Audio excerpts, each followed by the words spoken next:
نیکی کرتے ہیں تو 2-4 گناہ کیوں نہیں چلے گا اس میں؟ کم سے کم اس کو تو چلنے دیجیے۔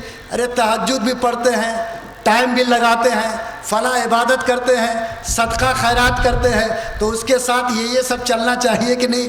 اگر چلے گا تو اس میں مکس ہو جائے گا۔ لیکن یاد رکھو، حضرت مولانا شاہ ابرار الحق رحمۃ اللہ علیہ فرماتے تھے کہ یاد رکھو، نیکی کا پہاڑ تم اگر کھڑا کر لو، نیکی کا پہاڑ تم کھڑا کر لو، لیکن برائی کا ایک ادنا سا جھٹکا بھی لگ جائے تو بڑا سے بڑا نیکی کا پہاڑ جل کر راکھ ہو جاتا ہے۔ اور مثال دیتے تھے کہ اگر 1 من دودھ کو میٹھا کرنا ہو تو 5 کلو شکر اس میں دینا ہوگا، لیکن اگر 1 من دودھ کو خراب کرنا ہو تو لیمو کا 2 قطرہ اس میں ڈالنا کافی ہو جائے گا۔ یاد رکھو، زندگی میں برائی سے انسان پنپتا نہیں ہے، خرابی کے بعد وہ اللہ کا پسندیدہ نہیں بنتا۔ تھوڑی دیر کے لیے ترقی ہوتی ہے لیکن اللہ تعالیٰ اس کو مضبوطی عطا نہیں کرتا۔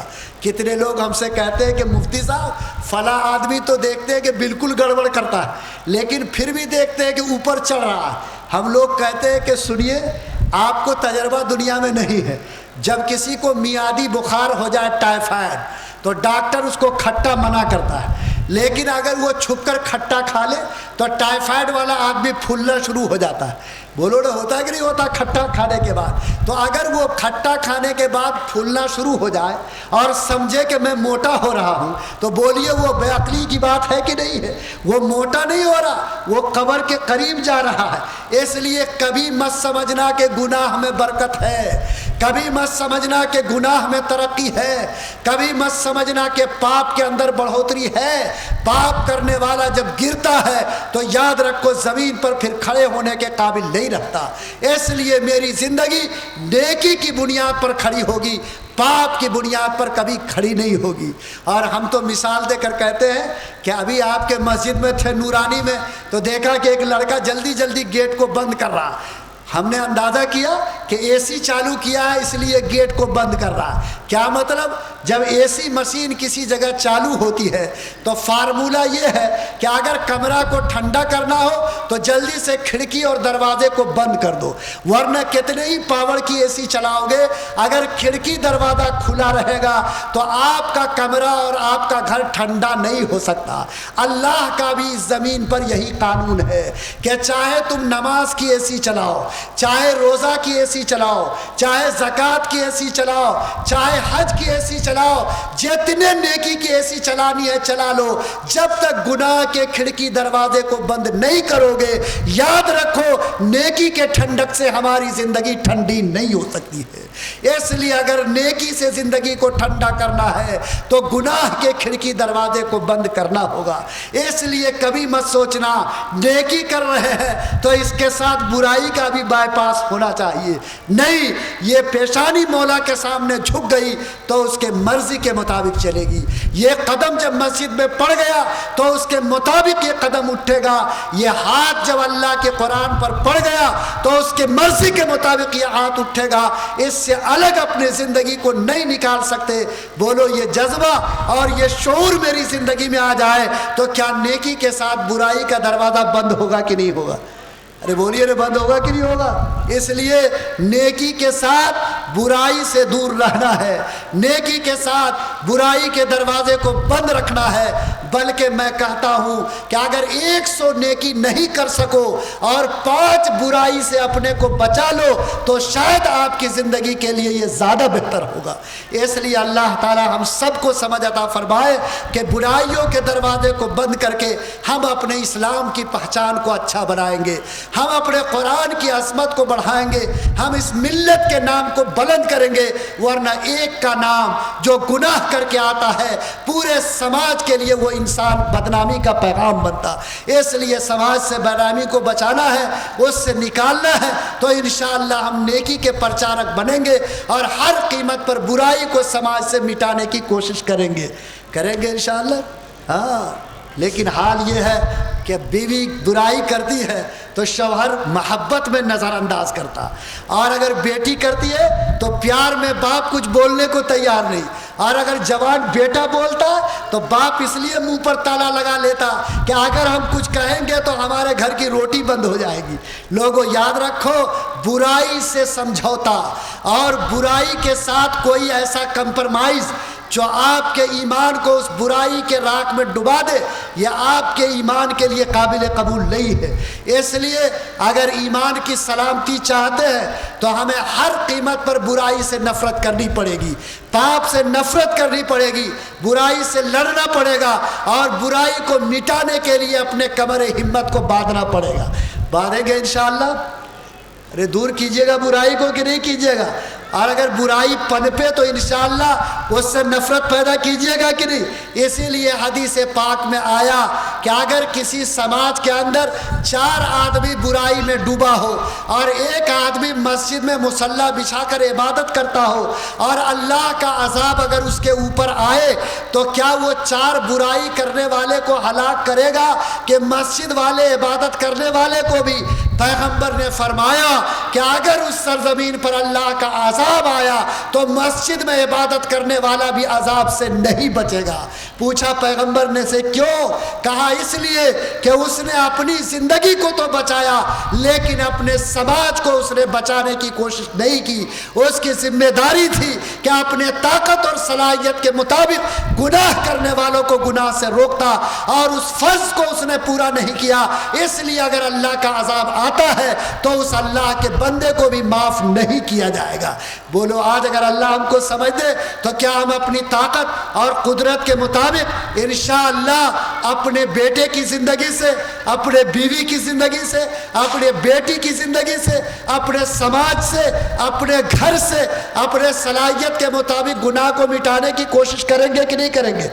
کریں گے انشاءاللہ۔ سب سے پہلے یہ نوجوان ٹیم، یہ لوگ جیسے جلسہ کے لیے ٹیم بنائے ہو ویسے گناہ سے بندھن کے لیے اور گناہ سے پاکیزہ سماج بنانے کے لیے آج سماج سدھار کمیٹی بناؤ، اور 25 نوجوان مل کر طے کرو کہ ہم اپنے پیشانی کے بال سے لے کر اپنے تلوا کے ناخن تک ایک ایک گناہ سے بچنے کی قسم کھاتے ہیں۔ اور آج کے بعد ہماری تحریک ہوگی کہ جو بھی میرا بھائی آج کسی قسم کے گناہ میں مبتلا ہے اس کو سمجھا کر بجھا کر اس کے ہاتھ اور داڑھی کو پکڑ کر ہم اپنے ان سماج کے بھائیوں کو گناہ کے دلدل سے نکالنے کی کوشش کریں گے۔ میری بہو و بیٹیاں جو آج جا کر باہروں میں اپنی عزت کو ضائع کرتی اور جس کی وجہ سے سماج بدنام ہوتا، آج ایسی بیٹیوں اور بہنوں کو آج ایسے گناہ کے دلدل میں کودنے سے روکیں گے، اور ایک ایسا سسٹم سماج کا بنے گا کہ ہم 25 نوجوانوں کے رہتے ہوئے کوئی بھی سماج کا انسان کھلم کھلا گناہ کرنے کی جرات نہیں کر سکے گا۔ اگر آج اس جلسے کی برکت سے ایسی کمیٹی بن گئی اور ایسا نظام عمرہ کی سرزمین پر پیدا ہو گیا تو اللہ تعالیٰ اس کا اثر آپ کی زندگی میں بھی ظاہر کرے گا، اور آج کا اجلاس آج کے اس سرزمین کے لیے سب سے بڑا تاریخی اجلاس ثابت ہوگا۔ نوجوانوں، بزرگوں، میری ماں اور بہنوں، ہم جاتے جاتے آپ سے یہ پیغام آخری طور پر یہ کہہ دیں اور یہ درد آپ کے سامنے رکھ کے جائیں کہ اللہ نے زندگی تو ہم کو دیا ہے لیکن زندگی کی گنتی کسی کو معلوم نہیں ہے کہ کب ہماری سانس ٹوٹ جائے، کب ہمارے سانس رک جائے۔ ابھی پرسوں کی بات ہے کہ ہم اپنے شہر میں دیکھا ایک بہترین ڈاکٹر جو بہت بڑا فزیشین تھا اور اس کے نام کا اس ضلع میں ڈنکا بجتا تھا، اس کا اکلوتا بیٹا MBBS بہترین جوان مونگ پھلی کھا رہا ہے، ایک ساتھی اس کا اور بیٹھا ہے، مونگ پھلی کھانے کے بعد اس نے گلاس اٹھایا اور پانی پیا، پانی ایسے جو وہ لوگ پیتے ہیں اونٹ کی طرح، ایسے ہی گٹگٹایا، پانی حلق کے نیچے گیا، سرکی سی آ گئی، معلوم نہیں وہ پانی کہاں جا کر پھنسا، 15 منٹ کے اندر وہ نوجوان پھڑ پھڑا کر وہیں پر ڈھیر ہو گیا۔ نگاہ کے سامنے لوگ کہتا ہے کہ علاج نہیں ہوا تو مر گیا، لیکن ڈاکٹر کا بیٹا ڈاکٹر کے گھر میں، وہ بیٹا جو MBBS خود، جس کا باپ MD اور معلوم نہیں کتنی ڈگری، لوگوں اللہ کی گھنٹی جب بج جاتی ہے تو دنیا کی کوئی دوا زندگی میں کام نہیں آتی ہے۔ میں اپنے نوجوانوں سے کہتا ہوں کہ آپ کو بھی اللہ نے زندگی دیا ہے لیکن زندگی کی گنتی کسی کو معلوم نہیں ہے۔ ہماری زندگی کچے دھاگے سے بھی زیادہ کمزور ہے۔ ہم گھر سے نکلتے ہیں، ماں باپ سے کہہ کے جاتے ہیں کہ شام کو واپس آئیں گے، لیکن ہم سے پہلے موت کی خبر گھر واپس آ جاتی ہے۔ لوگوں جو انسان کی زندگی اتنی کمزور ہو اس کو کبھی کل کا انتظار نہیں کرنا چاہیے. آج ارادہ کرو کہ اے رب کریم جو بھی گناہ ہم سے ہو گیا تو اپنے کرم سے تو ہم کو معاف کر دے. اے رب کریم ہم اپنے گناہ پر شرمندہ ہے، تو بہتوں کو معاف کرتا ہے. آج ہم ندامت کے آنسو کے ساتھ تیرے سامنے اپنا دامن پھیلائے ہیں. اے رب کریم تو ہمیں معافی کی بھیک دے دے. اور اللہ کے سامنے ارادہ کرو کہ میری زندگی جتنی باقی ہے مجھ کو اس کی گنتی معلوم نہیں، میں اس بات کا ارادہ کرتا ہوں کہ جو بھی شام اور صبح باقی ہے میں اللہ کو ناراض کرنے والا کوئی کام نہیں کروں گا، خدا کو ناراض کرنے والا کوئی عمل نہیں کروں گا. انشاءاللہ جب تک جیوں گا گناہ سے پاک ہو کر زندگی گزاروں گا. اگر یہ ارادہ ہو جائے، اللہ کے سامنے سچی معافی ہو جائے اور خدا کے سامنے پکا ارادہ ہو جائے تو انشاءاللہ صبح کا بھٹکا اگر شام کو واپس آ جائے تو اللہ اس کی زندگی کو کنارے لگائے گا کہ نہیں لگائے گا؟ لگائے گا انشاءاللہ. تو کیا ہم لوگ یہ ارادہ کر رہے ہیں بھائی؟ اور اللہ کے نام پر یہ فیصلہ ہم سب کا ہو رہا ہے.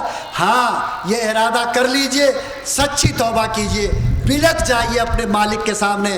اللہ کے رسول نے فرمایا کہ دو قطرہ ایسا ہے کہ جو زمین پر گرنے سے پہلے اللہ اس کو قبول کرتا.